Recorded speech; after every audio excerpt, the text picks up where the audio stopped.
Cavite! Kamusta na Cavite?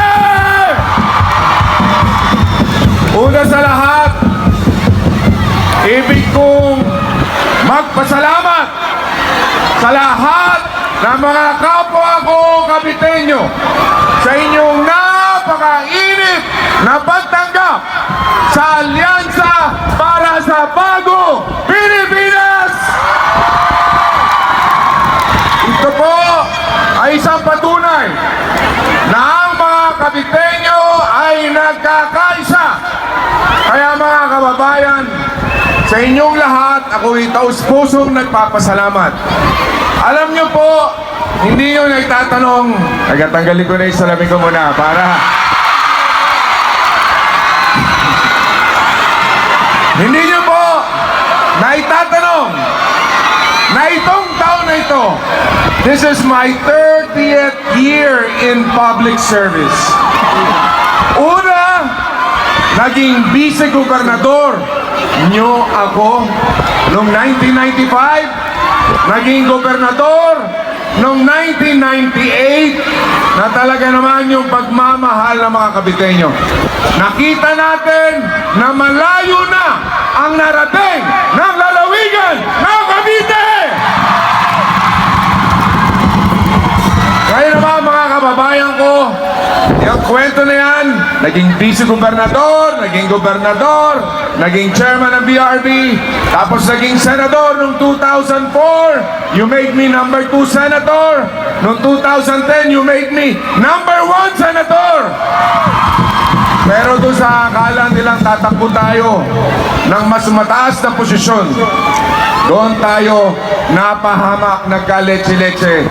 Pero ganun pa man, bumangon tayo, nalinis ang ating pangalan.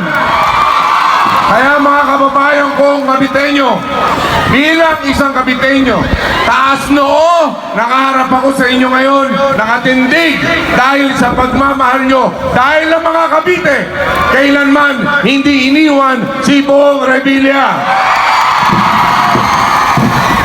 Kaya sa inyo, mga kababayan ko, hindi man kayo napahiya.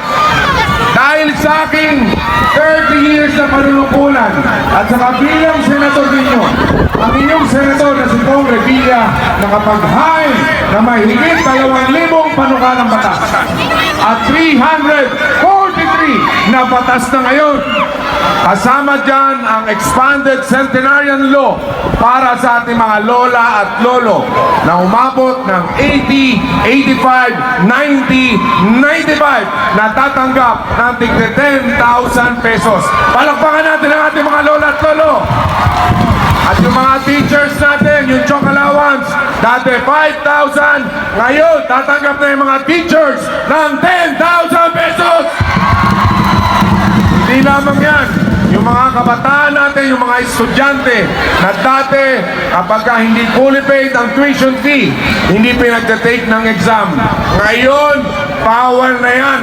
Dapat pangalagaan ng mga estudyante ang mga kabataan. Kaya ngayon mga kababayan, umasa kayo na marami pa tayong gagawin sa ating bansa. Ipaglalaban natin ang mga gagawang Pilipino, ang mga OFW, yung mga mahihirap natin mga kababayan. Kaya sa inyo pong lahat, mga kababayan, umasa kayo. Kasama ko po ang aking mga kasama. Huwag nating kalilimutan. Unahin ko na, Pacquiao, palakpakan po natin. Ang ating kapwa Caviteño, Ping Lacson. Ang ating kaibigan din, Abalos. Isang kababayan din nating Caviteño, Paul Tolentino. Huwag din natin kalimutan, Tulfo. Ang aking kamag-anak, Abi Binay. And of course, Pia Cayetano. Ang ating kaibigan din, Lito Lapid. At ang aming tatay-tatayan dito, ang best friend po ng aking tatay, Tito Soto! At Villar Marcos. Sa inyo pong lahat, mga kababayan kong Caviteño, tandaan ninyo, ang dugong nananalaytay sa ating mga ugat ay dugong Kabiteño, dugong bayani, dugong Pilipino. Mga Kabiteño, sa nagkakaisang Cavite, walang imposible! Isang